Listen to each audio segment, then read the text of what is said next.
अस्सलाम वालेकुम। मैं हूं अदनान खान और आप तमाम को ए डॉट लर्निंग स्टूडियो में खुशामदीद।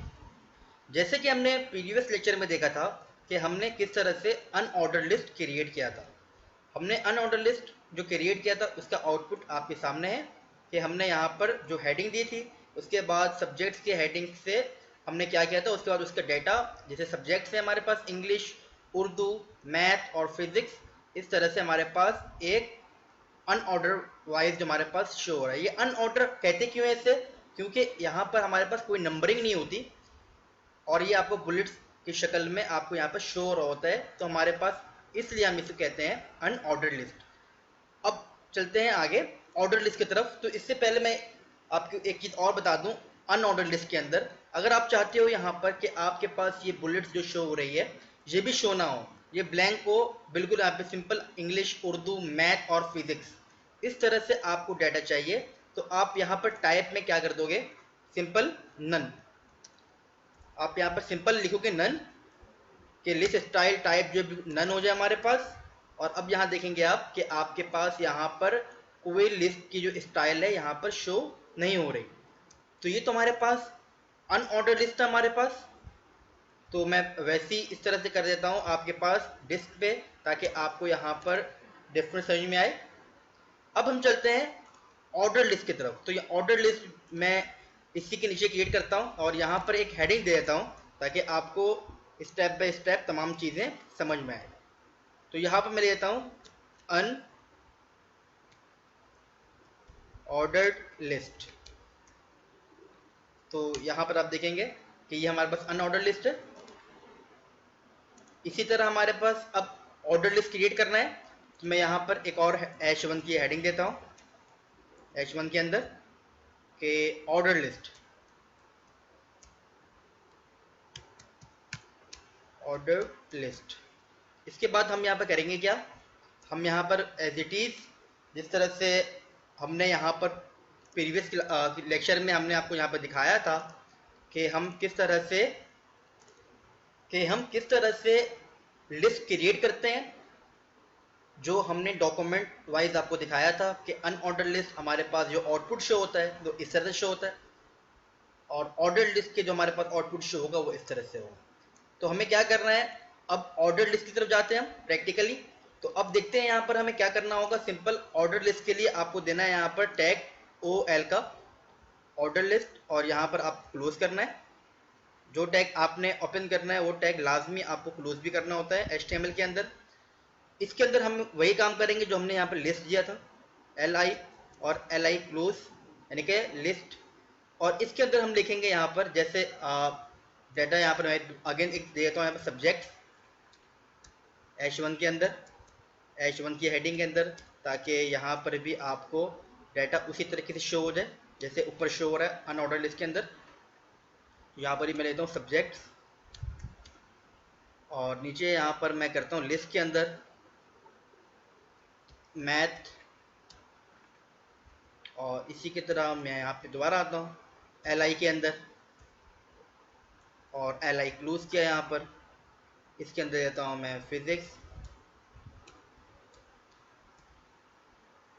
इसी तरह थर्ड सब्जेक्ट इंटर करता हूँ LI और LI क्लोज। फिज़िक्स के बाद देता हूँ यहाँ पर मैं केमिस्ट्री। इसी तरह एक और आइटम देता हूँ यहाँ पर LI के अंदर और वो देता हूँ मैं यहाँ पर उर्दू। ठीक है, तो हमारे पास यहाँ पर कुछ आइटम यहाँ पे इंसर्ट कर दिया मैंने।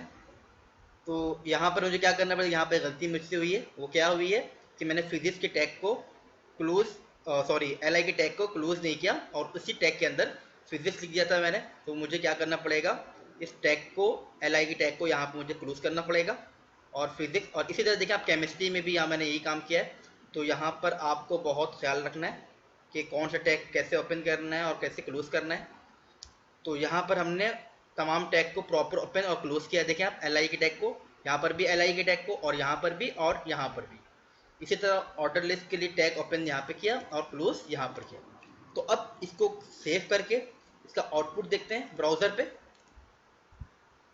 तो ऑर्डर लिस्ट में आप देखेंगे यहाँ पर कि आपके पास ऑर्डर वाइज 1, 2, 3 और 4। तो अनऑर्डर लिस्ट और ऑर्डर लिस्ट में डिफरेंस क्या है? अनऑर्डर लिस्ट के अंदर क्या होता है, आपके पास नंबरिंग शो नहीं होती। सिंपल नॉर्मली आपको एक बुलेट्स वगैरह की शक्ल में आपको डाटा शो हो रहा होता है। लेकिन ऑर्डर लिस्ट के अंदर क्या है, आपको नंबर वाइज शो हो रहा होता है डाटा, तो इसीलिए हम इसे ऑर्डर लिस्ट कहते हैं। तो ये तो हमारे पास इसके ऑर्डर लिस्ट होता है क्या है, तो यहाँ पे आपने ये देखा। अब इसी के अंदर जैसे आपने यहाँ पर लिस्ट स्टाइल टाइप देखा था, यहाँ पर इसके लिए अनऑर्डर्ड लिस्ट के लिए।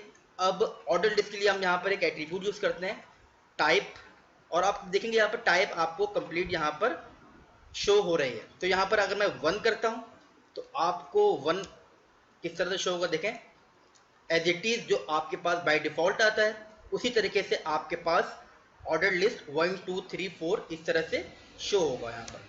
अगर इसी टाइप के अंदर आप चेंज करके आप लिखते हैं यहाँ पर स्मॉल a, और यहाँ पे आप देखेंगे,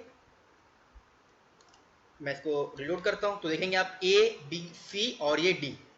जिस तरह से आपने एमसीक्यूज में देखा होगा, एमसीक्यूज के अंदर जो आपके पास ऑप्शंस होते हैं A, B, C, D इस तरह करके, तो यहाँ पर आप इसके मदद से ऑर्डर लिस्ट की मदद से आप वो क्रिएट कर सकते हो। तो इसी तरीके से और टाइप देखते हैं यहाँ पर कैपिटल A, ये वो स्मॉल a हमारे पास था। अब मैं यहाँ पर अगेन रिलोड करता हूँ इसको, तो आप देखेंगे यहाँ पर A, B, C और ये D। इसी तरीके से हमारे पास और कौन सा टाइप होता है देख लेता हूँ मैं यहाँ पे। हमारे पास स्मॉल i जो नंबरिंग आप लिखते हो यहाँ पर, तो यहाँ पर हम देखते हैं, देखें आप यहाँ पर 1, 2, 3, 4 तो इस तरह से शो हो रहा है आपके पास।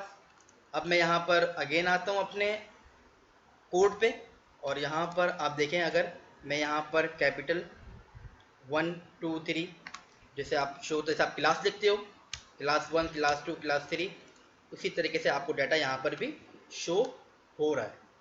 तो आपको अनऑर्डर लिस्ट और ऑर्डर लिस्ट उम्मीद है समझ आया होगा कि हम ऑर्डर लिस्ट के अंदर और अनऑर्डर लिस्ट के अंदर क्या डिफरेंस हमारे पास है, हम ऑर्डर लिस्ट और अनऑर्डर लिस्ट यूज़ क्यों करते हैं। इसी तरह हमारे पास यहाँ पर एक टाइप आप यहाँ पे और देख लें। लेट सपोज मैं यहाँ पे अगेन लिखता हूँ 1 लिखा मैंने यहाँ पे।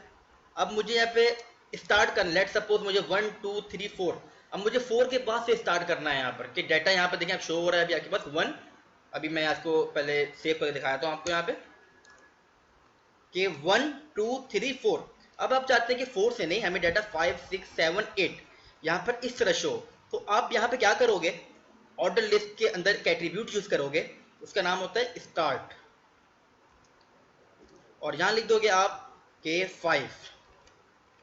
अब आप देखें यहाँ पर के 5, 6, 7, 8 आपके पास 5, 6, 7, 8 इस तरह से यहाँ पर आपके पास ऑर्डर लिस्ट जो है 1, 2 से नहीं 5 के बाद से स्टार्ट होगी, क्योंकि आपने यहाँ पर स्टार्ट वैल्यू दे दी है इस तरह से। अगर यहाँ पर आप अगर न्यूमेरिक वो लिखते हो आप, सॉरी अल्फाबेटिक लिखते हो ए, कैपिटल ए, तो अब आप देखेंगे यहाँ पर कि ई से स्टार्ट हुआ है, ए, बी, सी, डी। डी का जो नंबर है वो 4 है और ई का नंबर जो है वो 5 है। तो आप देखेंगे यहाँ पर आपके पास जो डाटा शो हो रहा है यहाँ पर ई, एफ, जी, एच, यानी कि डी के बाद से डाटा आपके पास शो हो रहा है यहाँ पर। तो उम्मीद करता हूँ आपको ऑर्डर लिस्ट क्या होता है ये समझ आ गया होगा। अनऑर्डर लिस्ट और ऑर्डर लिस्ट में डिफरेंस क्या है। अनऑर्डर लिस्ट जो हमारे पास होता है वो हमारे पास बिना नंबरिंग फॉर्मेट के होता है, हमारे पास बुलेट्स की शक्ल में डाटा शो हो रहा होता है जैसे यहाँ पे आप देखेंगे। लेकिन ऑर्डर लिस्ट जो हमारे पास होता है उसके अंदर क्या होता है हमारे पास, उसके अंदर हमारे पास डाटा जो शो होता है आपके पास वो एक नंबरिंग फॉर्मेट में या अल्फाबेटिक जो आप लिखते हो उस फॉर्मेट पे यहाँ पर डाटा शो होता है। तो मैं यहाँ पर अगेन इसको 1 कर देता हूँ यहाँ पर, तो आपके पास यहाँ पर डाटा इस तरह से शो होगा। तो उम्मीद करता हूँ आज के लेक्चर में आपको तमाम चीज़ें समझ आई होगी। अगर कोई भी इसके अलावा कोई क्यूरी हो आपको इसी लेक्चर के हवाले से या प्रीवियस लेक्चर के हवाले से, तो आप कमेंट सेक्शन में कमेंट करें, मैं इंशाल्लाह वहाँ पे आपको जवाब दूंगा। और मेरे चैनल को आप लाइक करें, सब्सक्राइब करें, और इंशाल्लाह अगली वीडियो में मिलते हैं। नेक्स्ट लेक्चर के साथ। अपना बहुत ख्याल रखिएगा। अल्लाह।